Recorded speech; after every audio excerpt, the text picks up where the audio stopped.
पाकिस्तान में कॉन्सर्ट करने का एक्सपीरियंस कैसा है?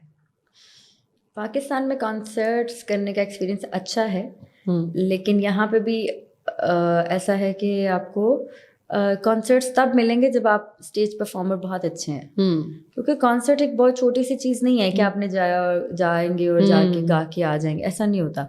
आपने हज़ारों लोगों के सामने एक आपके अंदर एक कॉन्फिडेंस होना चाहिए कि आप वहाँ जाके जब खड़े होगे तो वो इतने लोग हैं, उसके लिए आप ही हैं जो भी हैं। ट्रू। और अगर आप वहाँ पे कुछ नहीं कर पाते हो तो फिर आप ख़त्म है।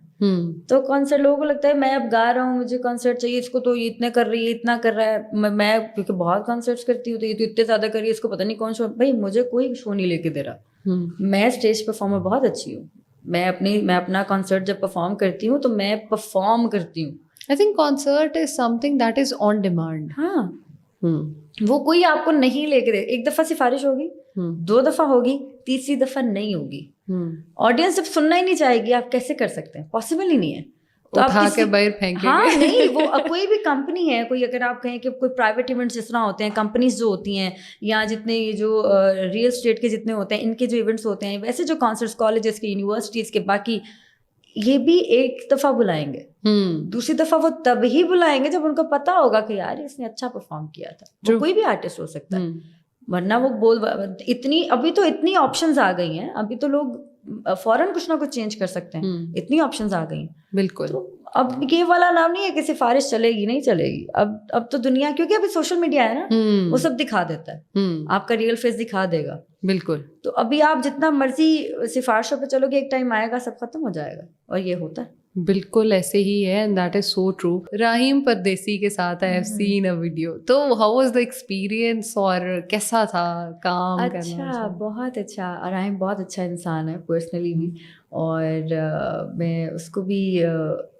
मतलब मैंने उसको उतना ही जाना जितना हमने काम किया, लेकिन वो बहुत अच्छा है। वो जितनी वीडियोस में जितना वो फंकी लगता है, जितना वो जॉली लगता है, वो रियल में ऐसा नहीं है। वो बहुत सोबर और अच्छा, आई थिंक बहुत सारे लोगों के साथ ये होता है कि जो ऑन कैमरा बहुत सोबर होते हैं, वो पीछे बहुत जॉली होते हैं, और कोई बहुत जॉली होता है और पीछे इतना ज़्यादा वो सोबर होता है कि आप सोच ही नहीं सकते। वो ऐसा है। मैंने उसको, क्योंकि हम लोग साथ काम करते थे, और जब वो कैमरा में अपनी कुछ वीडियो शूट कर रहा होता था, वो एक अलग राइम है।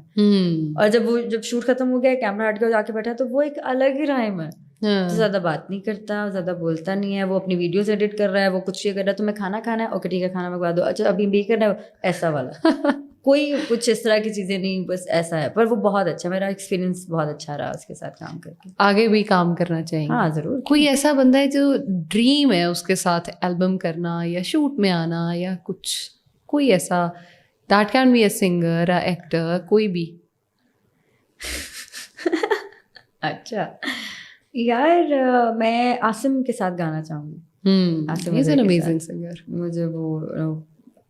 मुझे मतलब वैसे मुझे उसकी आवाज़ अच्छी लगती है, तो आई गेस मे बी। और अगर देखा जाए, केमिस्ट्री देखा जाए, तो मुझे लगता है, पता नहीं अब हो सकती है या नहीं, पर इंडिया का एक सिंगर है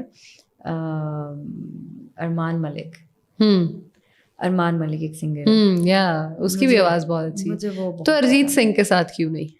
मतलब नहीं, केमिस्ट्री जो ऑन कैमरा होती है, ऑन स्क्रीन जो केमिस्ट्री होती है वीडियो में, अगर वैसे उस तरह से देखा जाएगा, तो मुझे लगता है कि मैं उसके अरमान मलिक के साथ जब करूंगी तो वो हमारी केमिस्ट्री, मतलब मैं थोड़ी सी प्यारी तो हूँ ना, तो वो भी थोड़ा सा क्यूट तो है, तो वो ऑन स्क्रीन केमिस्ट्री जो होती है वो अच्छी लगी। हाँ, उसकी बात कर रही हूँ। तो अरिजीत सिंह के साथ अगर काम करने का मौका, वो तो बहुत बड़ा नाम है।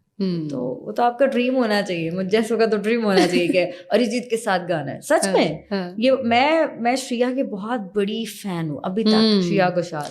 यार उसके जो गाने हैं, अगर आप अभी भी उनको सुने, उसका वो जिस स्केल में बंदी गाती है ना, आप मतलब एक गाना है, सुन रहा है ना तू, इसके जब आगे चलेगा तो वो इतना ऊंचा चला जाएगा कि आप गा ही नहीं पाओगे। उसके ऊपर तो खत्म है। मुझे प्यार है उस बंदी के। It never gets old. उसके गाने जो है वो कभी पुराने नहीं होते, आप जितना मर्जी बार सुनो। उसकी आवाज में इतनी फील है, इतनी फील है। मैं ना 9th-10th में थी, मतलब आप नए जवान हो रहे हो, तो मैं उसके बहुत गाने सुनती थी। तब मुझे याद है कि हाँ, मुझे नया नया मोबाइल मिला था 9th क्लास में, तो मैंने तब ये गाने तब ये मूवी आई थी, सुन रहा है ना, तो ये आशिकी 2 तब आई थी।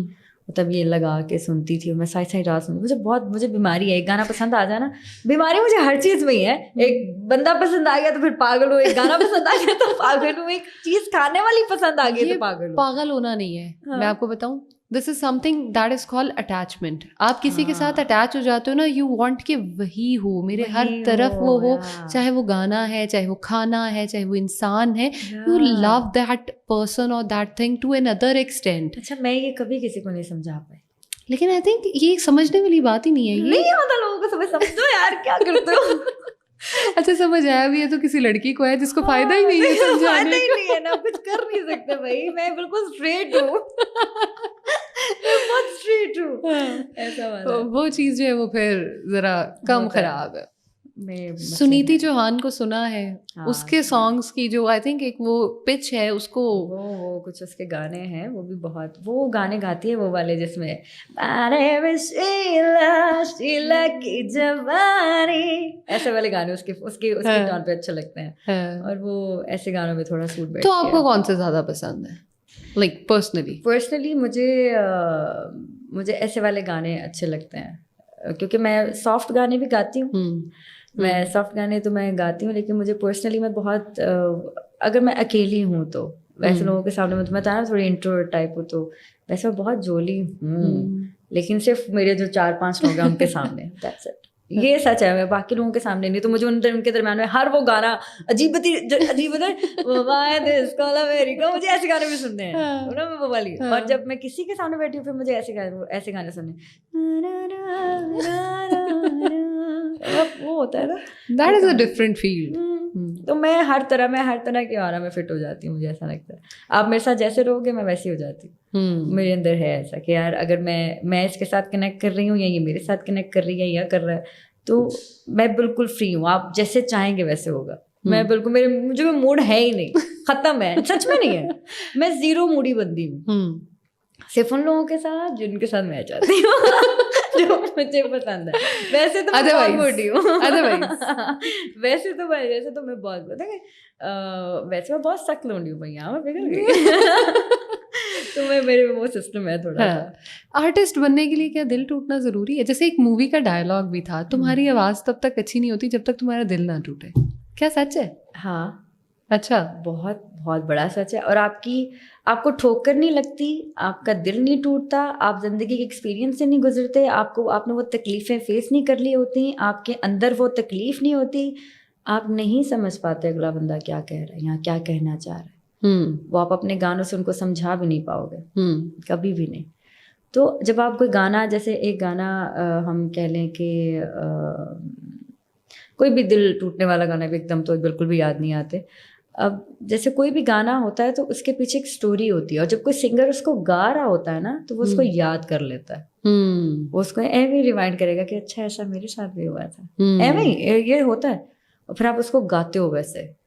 तो दिल टूटना समझने के आपके अंदर कोई ना कोई एक चीज, कोई एक चीज रह गई है, कनेक्शन होता है जो आपको फील देता है, वो एक है, एक होना, और मेरे ख्याल से होना भी चाहिए।